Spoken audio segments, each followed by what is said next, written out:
So Dan, you've got a few more things to show us. First up with the Boombox. Boombox, yeah. We wanted to make a speaker that was compact, it could fit in your modular. It's just kind of fun to have it all completely standalone. But we didn't want to compromise sound quality as much as we could. So there's a aluminum foil driver in here. It's a 3-inch driver, and it's enclosed. There's stuffed with acoustic fiberglass. And there's a specially designed bass boost circuit. It's a D-class 15-watt amplifier, so it's actually got quite a bit of oomph to it. It's hard to hear in the craziness of NAMM, but this is actually pretty loud, and it gives you a really nice full-range sound. So for people who are looking for an all-inclusive system, this might be a great way to be able to go and play somewhere on your lap.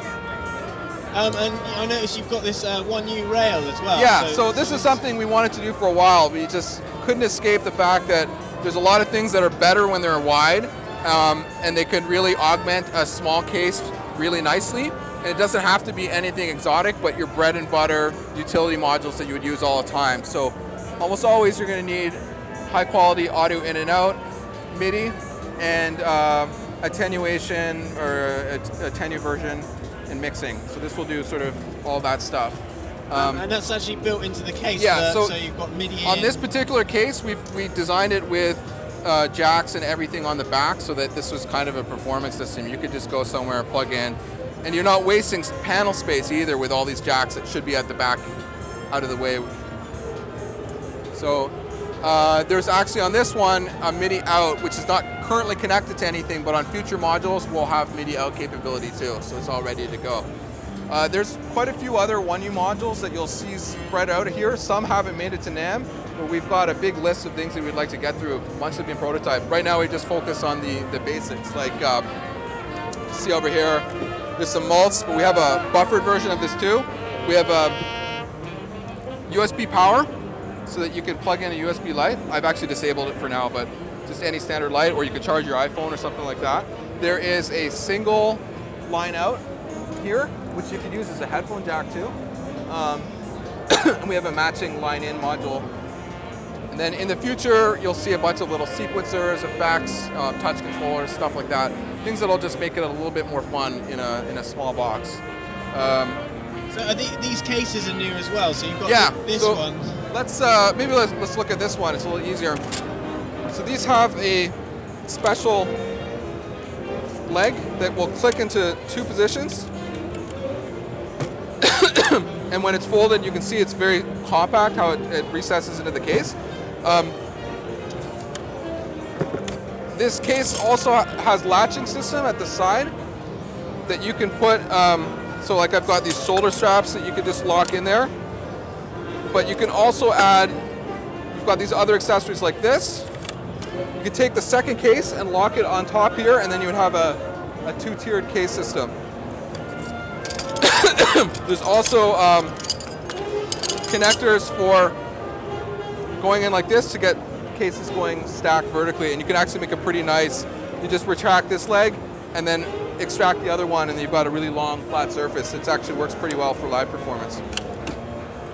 So those ones are, this is sort of the pre-prototype. We've been working on this for quite a while, and this is ready to go into production. It's all going to be done locally in Canada, which means we can get it very quickly. So we'll probably have these ready in about 4 to 5 weeks.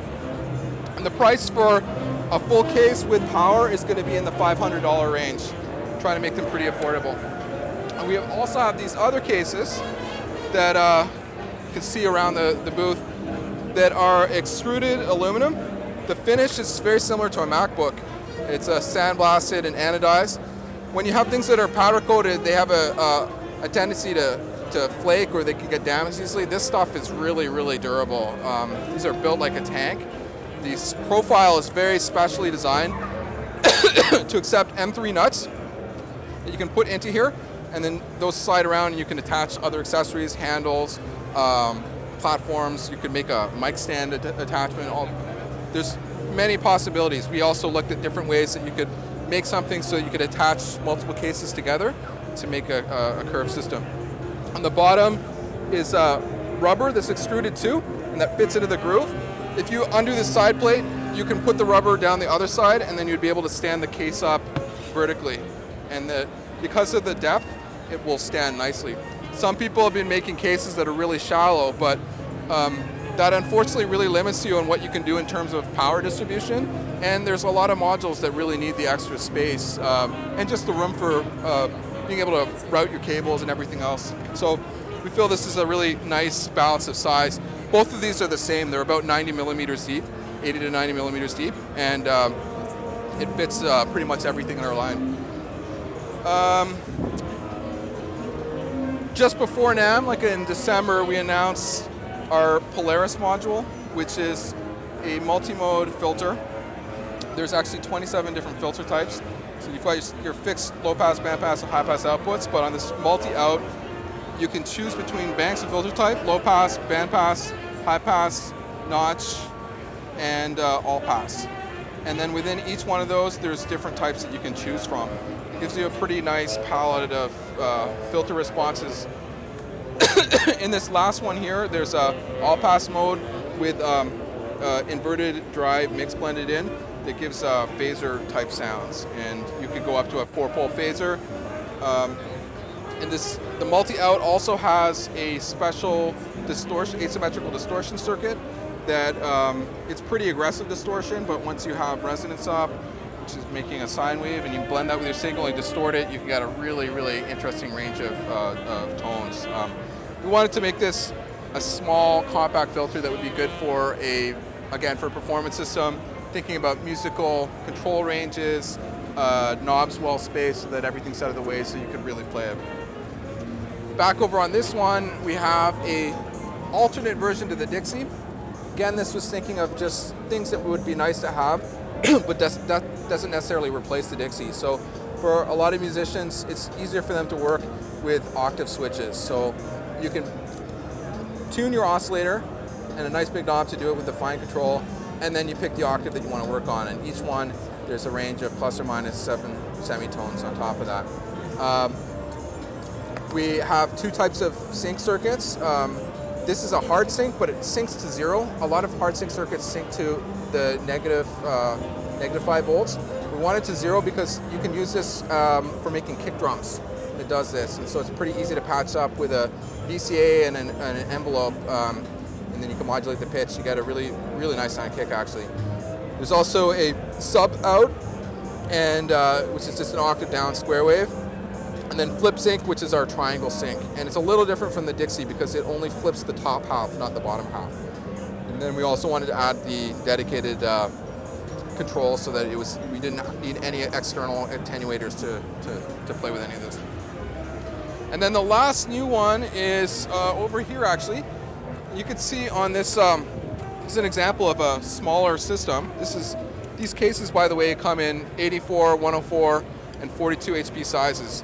We can cut them to any size because it's an extrusion, but this is the size we settle on for now. So this is an example of a mini case, and on it we have our new micro MIDI module too. This is the first module we've made that uses an ARM processor on it. We wanted to make sure that the event handling for the MIDI was really, really top-notch timing, and it's sort of laying the groundwork for some future modules that are using more sophisticated processors.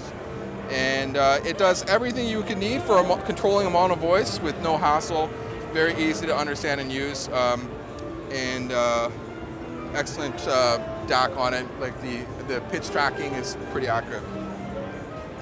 Excellent. Yeah. Well, thank you very much for your time. Thanks for having me as usual.